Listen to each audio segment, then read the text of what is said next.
Masih tentang darah. Sel darah yang pertama kita bahas adalah yang paling utama nih. Sel darah merah. Nama lainnya adalah eritrosit. Eritrosit ini eritrin ini artinya adalah merah. Berarti eritrosit adalah sel darah merah.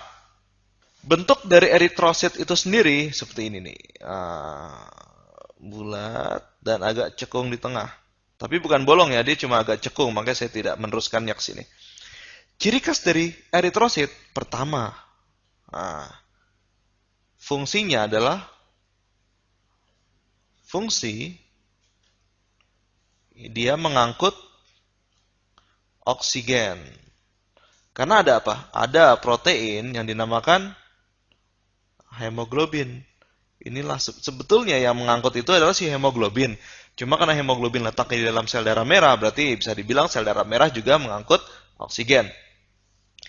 Yang kedua, yang sangat khas dari sel darah merah, tidak berinti. Ini lambang tidak ya, tidak ada inti. Lalu, kalau tidak ada inti, bagaimana dia bisa membelah diri? Ingat, organel sel yang fungsi untuk memberikan perintah untuk membelah adalah inti kan? Kalau dia tidak punya inti bagaimana? Setiap 90 hari sel darah merah akan dirombak dan dibuat kembali. Di mana dibuatnya? Dibuatnya di hati dan di sumsum. Sumsum itu apa sih? Sumsum itu misalnya saya gambar tulang nih. Nah, tengah-tengahnya ini loh, sumsum. Berikutnya, jumlahnya. Jumlah dari eritrosit atau sel darah merah ini paling banyak, sekitar 5 juta sel. Per apa? Per mililiter darah tentunya. Oke, selesai. Pembahasan pertama tentang sel darah merah. Yang kedua, kalau ada merah ada apa?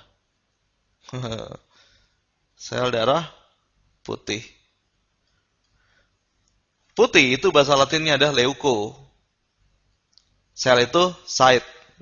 Di Indonesia kan jadi leukosit.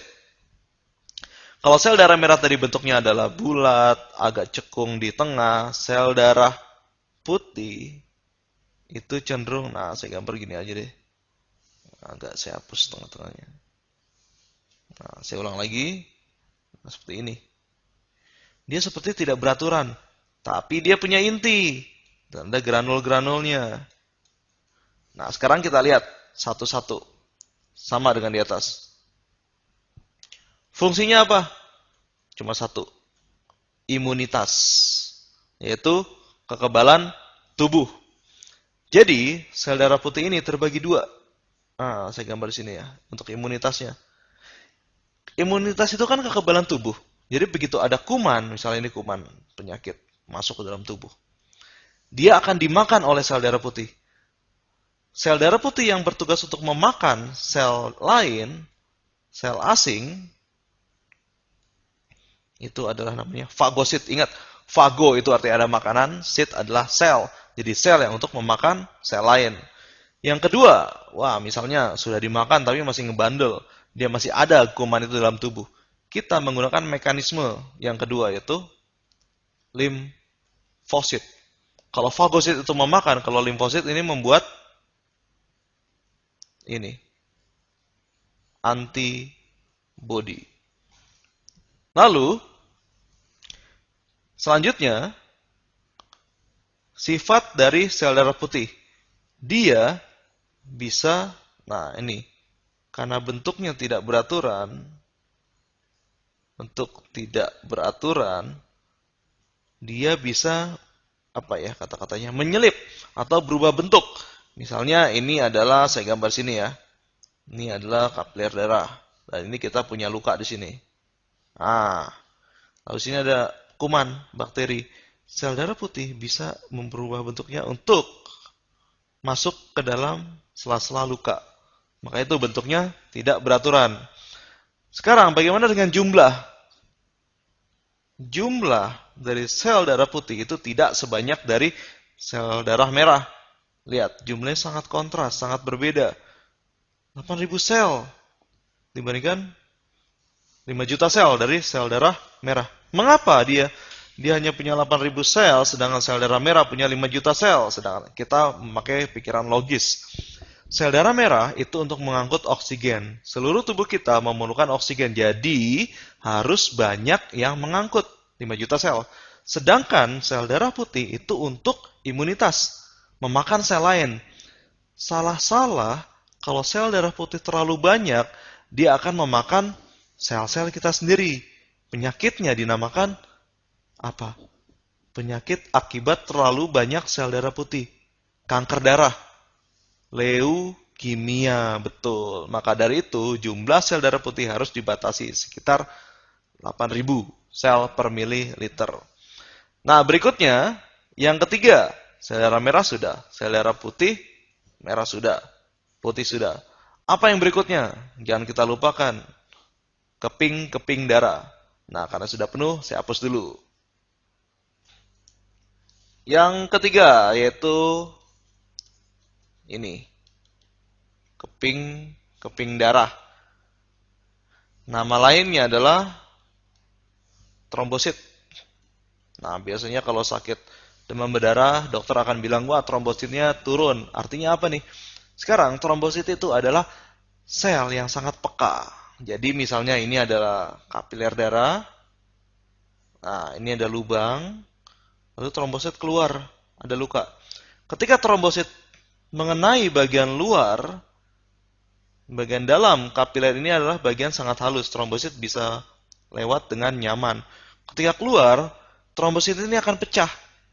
Ketika trombosit ini pecah, dia akan mengeluarkan enzim yang memicu suatu rangkaian reaksi yang akan menutup luka. Maka dari itu, keping-keping darah, nah, fungsinya adalah untuk ini, pembekuan darah. Karena jika kita terluka dan darah tidak berhenti, kita akan menderita kekurangan darah. Sekarang kita lihat mekanismenya. Misalnya ini tadi, dari trombosit keluar dari sel. Trombositnya pecah. Lalu, trombosit pecah, dia akan mengeluarkan enzim. Kita ingat penamaan enzim, kalau akhirannya ase, itu adalah pasti itu enzim. Trombosit pecah, di dalamnya trombosit itu ada enzim namanya trombokinase. Ingat, enzim itu akan mengkatalis suatu reaksi. Misalnya, A jadi B. Nah, trombokinase ini akan mengubah zat pro-trombin menjadi, kalau pro itu adalah sebelum, langsung aja depannya, trombin. Ini adalah protein di dalam darah. Jadi, nah, zigzag ini. Trombokinase ini enzim kan? Saya tulis saja di atasnya. Enzim yang mengubah protrombin, karena pro itu artinya belum jadi. Menjadi trombin, protein trombin. Nah, selanjutnya, trombin ini berbuat apa? Trombin akan memicu suatu zat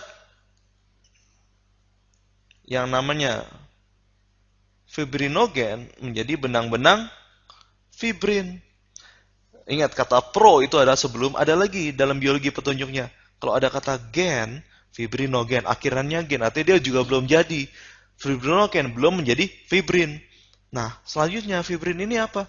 Misalnya, saya ada luka di sini, di daerah kulit. Trombokinase keluar, pertama trombosit pecah, mengeluarkan trombokinase, lalu mengubah protrombin menjadi trombin, trombin akan memecah fibrinogen menjadi fibrin. Akhirnya terbentuk benang-benang fibrin yang akan menutup luka. Selesailah tugas si trombokinase. Berapa jumlahnya? Jumlahnya ini sekitar, saya sebut sini di bagian bawah. Jumlah trombokinase itu berada di antara sel darah putih dan sel darah merah. Sekitar 250. Nah, 1000 sampai 300.000. Biasanya orang-orang yang menderita penyakit dalam darah, trombositnya itu akan turun. Oke, jadi kita sudah jelas, komplit sekarang Pembuluh darah sudah, jantung sudah, darah pun yang merupakan bagian yang bergerak di dalam sistem sirkulasi itu sudah. Kita cukupkan sampai sini tentang sistem sirkulasi.